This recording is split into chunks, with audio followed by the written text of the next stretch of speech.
Hello बच्चों, let's see the question. So the question says in DNA segment of 6 coils, 22 base pair are linked by 2 hydrogen bonds.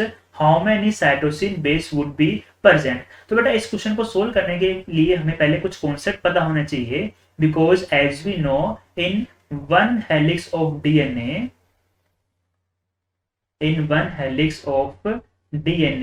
कितने base pair present होते हैं बेटा हमारे पास में? In one helix of DNA 10 base pair are present. लेकिन बेटा question आपको क्या दिए गए हैं? क्वेश्चन आपको 6 हेलिक्स दी गई है। सो इन 6 हेलिक्स, अगर 6 हेलिक्स हमारे पास में होंगे बेटा, तो उसके अंदर कितने बेस पेयर होंगे? इन 6 helix 60 base pair will be present. तो टोटल बेस पेयर कितने होंगे हमारे पास में? 60। अब देखिए क्वेश्चन में क्या बोला कि इन 60 बेस पेयर के अंदर से बेटा 22 बेस पेयर तो क्या है? 2 हाइड्रोजन बॉन्ड से लिंक्ड है, यानी कि इनमें से 22 बेस पेयर तो बेटा कौन से हो गए?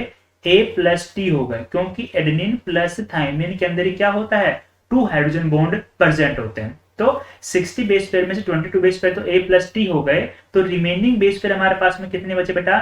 38 बेस पेयर बचे। ध्यान रखना, बेस पेयर 38 बचे हमारे पास में। अब हम लोग जानते हैं बेटा कि जो 38 बेस पेयर है बेटा वो कौन होंगे?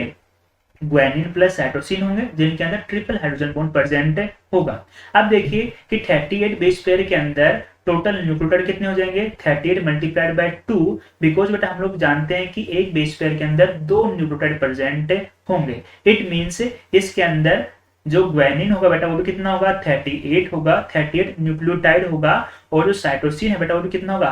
38 न्यूक्लियोटाइड यहाँ पर होगा, क्योंकि 38 बेस पेयर यानी कि तुम्हारे पास में इसके डबल क्या हो गए? न्यूक्लियोटाइड। तो 38 ग्वानिन और 38 साइटोसिन। ये जो हमने क्वेश्चन को सोल्व किया बेटा किसके हेल्प से सोल्व किया? चारबॉग रूल की हेल्प से सोल्व किया है, जो कि हमको ये बताता है कि प्यूरिन जो हमेशा पायरिमिडिन के इक्वल होता है। So according to this our correct answer will be option B. Best of luck.